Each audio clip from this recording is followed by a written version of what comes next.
الحمد لله رب العالمين والصلاة والسلام على رسوله الأمين. الحمد لله رب العالمين والصلاة والسلام على رسوله الأمين. أما بعد، فأعوذ بالله السميع العليم من الشيطان الرجيم. بسم الله الرحمن الرحيم. يرفع الله الذين آمنوا منكم والذين أوتوا العلم درجات والله بما تعملون خبير. معزز ناظرین کرام، آج کی اس نشست میں جس موضوع سے متعلق گفتگو کروں گا وہ ہے علم شرعی کی اہمیت اور فضیلت. معزز ناظرین، قرآن کریم میں اور احادیث صحیحہ میں علم شرعی یعنی دین اسلام کے علم کی بڑی اہمیت اور فضیلت بیان فرمائی گئی ہے. ایک حدیث میں اللہ کے رسول صلی اللہ علیہ وسلم نے فرمایا: خیرکم من تعلم القرآن وعلمہ. حضرت عثمان بن عفان رضی اللہ تعالی عنہ اس حدیث کے راوی ہیں. وہ کہتے ہیں کہ اللہ کے رسول صلی اللہ علیہ وسلم نے فرمایا کہ اے لوگو، تم میں سے بہترین انسان وہ ہے جو قرآن کو سیکھے اور اسے دوسروں کو سکھلائے. اس حدیث میں لفظ خیر کا استعمال ہوا ہے اور یہ لفظ اس میں تفضیل ہے، یعنی ایک چیز کا مقابلہ دوسری چیز سے کیا جاتا ہے، ایک چیز کو دوسری چیز سے بہتر بتایا جا رہا ہے. یعنی علم شرعی کتاب و سنت کے علم کو دنیا کے تمام علوم سے بہتر بتلایا گیا ہے. اور اسی طرح اللہ رب العالمین نے سورہ مجادلہ 28ویں پارے میں ارشاد فرمایا: یرفع اللہ الذین آمنوا منکم والذین اوتوا العلم درجات. اللہ رب العالمین اہل علم اور اہل ایمان کے درجات کو، مقام اور مرتبے کو بلند کرتا ہے. اس آیت کریمہ میں یرفع اللہ الذین آمنوا منکم والذین اوتوا العلم درجات، اوتوا العلم یعنی ان لوگوں کے درجات کو جن کو علم دیا گیا ہے، علم شرعی دیا گیا ہے، ان کے مقام اور مرتبے کو اللہ رب العالمین بلند فرماتا ہے. اسی طرح سے قرآن کریم میں جو سب سے پہلی آیت کریمہ نازل ہوئی وہ ہے سورۃ اقرا یا سورۃ العلق. اس کی 5 آیتیں سب سے پہلی وحی کہلاتی ہیں اور سب سے پہلی وحی میں اللہ رب العالمین نے علم حاصل کرنے کا حکم دیا ہے. جیسا کہ ارشاد ربانی ہے: اے محمد، آپ پڑھیے اپنے اس رب کے نام سے جس نے تجھے پیدا فرمایا. اقرأ بسم ربک الذی خلق خلق الانسان من علق. جس نے انسان کو خون کے لوتھڑے سے بنایا، جمے ہوئے خون سے پیدا فرمایا. اور اے نبی آپ پڑھیے آپ کا رب بڑا کریم ہے جس نے قلم کے ذریعے انسان کو علم سکھلایا، علم بتلایا. ان 5 آیات کریمہ میں غور کریں تو معلوم ہوگا کہ اللہ تعالیٰ نے اللہ کے رسول صلی اللہ علیہ وسلم پر جو سب سے پہلی وحی نازل فرمائی، اس سماج میں، اس ماحول میں جو سماج شرک و بت پرستی سے بھرا ہوا تھا، شرک و بت پرستی میں ڈوبا ہوا تھا، چاروں طرف قتل و غارت گری عام تھی، ہر سو شراب پیے جاتے تھے، زناکاری عام تھی، بدکاری عام تھی، غیبتیں ہوا کرتی تھی، لوگ مردار کھاتے تھے۔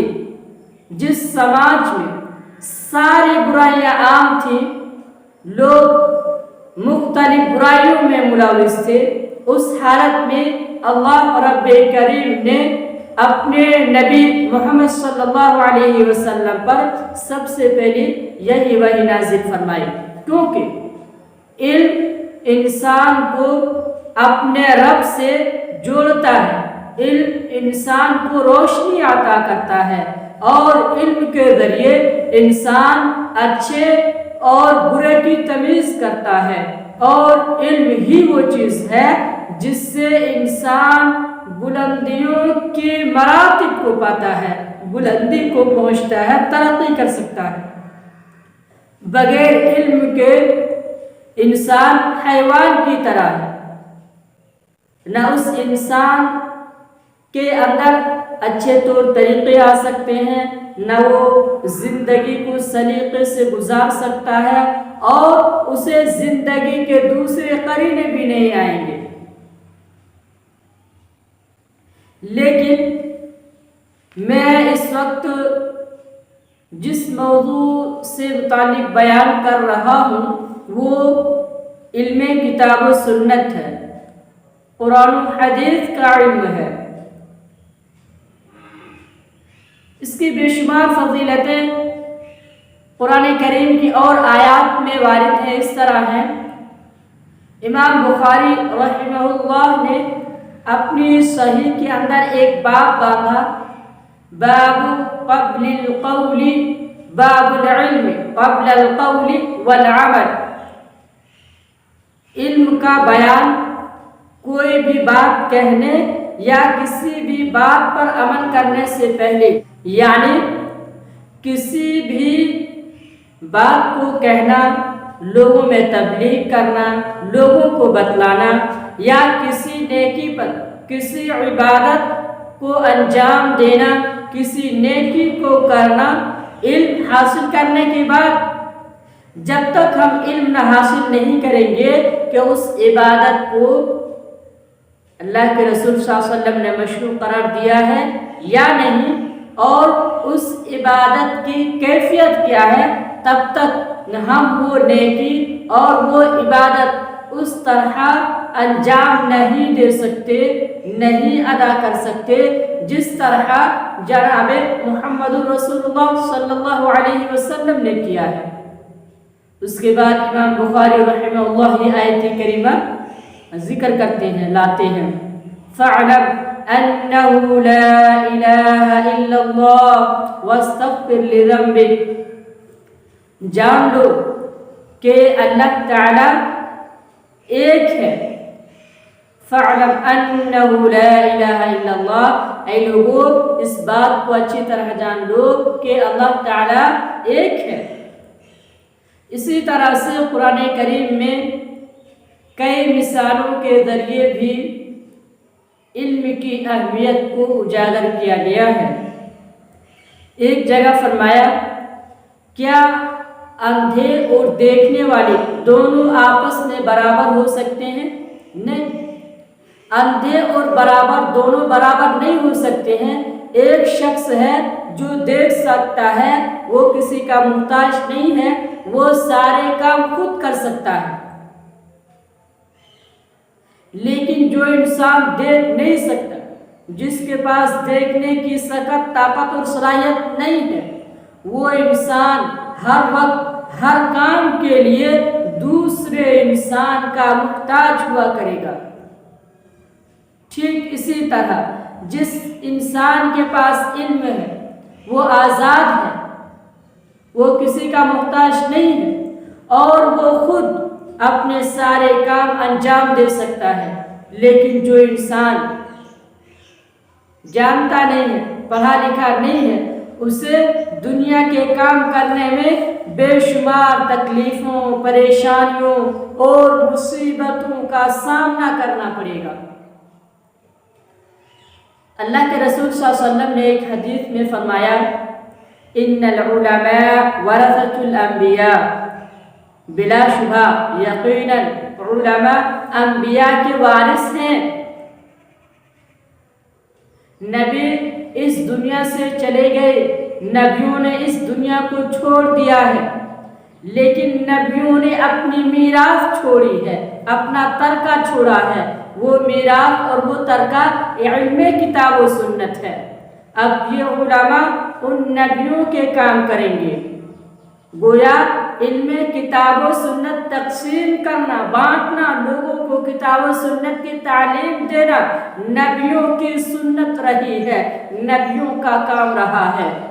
اسی طرح سے ایک عالم کی فضیلت ایک عابد پر، عبادت کرنے والے انسان پر اسی طرح ہے جس طرح چاند کی فضیلت سارے ستاروں پر ہے، جس طرح چاند سارے ستاروں کا بادشاہ ہے، اسی طرح ایک عالم، کتاب و سنت کا علم رکھنے والا انسان، عبادت کرنے والے تمام انسانوں کا سردار ہے۔ جیسا کہ ایک حدیث میں اللہ کے رسول صلی اللہ علیہ وسلم نے فرمایا، فضل العالم علی العابد كفضل القمر على سائر الكواكب، وإن العالم لا يستغفر له من في السماوات والأرض، یعنی ایک عالم کے لیے، کتاب و سنت کا علم حاصل کرنے والے کے لیے زمین اور آسمان کی ساری مخلوقات دعائیں کرتی ہے، دعائیں خیر کرتی ہے، مخلوقات اپنے پر پھیلا دیتی ہے، پر بچھا دیتی ہے، یہاں تک کہ سمندر کے اندر جو مچھلیاں رہتی ہیں وہ مچھلیاں بھی ایک عالم کے لیے دعائیں خیر کرتی ہے، رحمت کی دعا کرتی ہے۔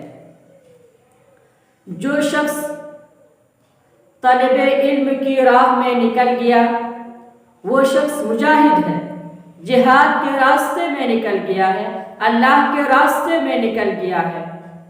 جب تک وہ انسان لوٹے گا نہیں تب تک وہ اللہ کے راستے میں ہے۔ من خرج فی طلب العلم فهو فی سبیل اللہ حتی یرجع، جو شخص کتاب و سنت کا علم حاصل کرنے کے لیے گھر سے نکل جائے تو وہ انسان اللہ کے راستے میں ہے لوٹنے تک۔ اور اسی طرح سے بہت ساری حدیثیں ہیں، میں یہیں سے اپنی بات کو ختم کرتا ہوں اور پھر کسی دوسری نشست میں مزید باتیں بتلائی جائیں گی انشاءاللہ۔ اللہ رب العالمین سے دعا ہے، بارے الہ تو ہم تمام مسلمانوں کو کتاب و سنت کے علم سے مزین ہونے کی توفیق عطا فرما۔ والسلام علیکم ورحمۃ اللہ وبرکاتہ۔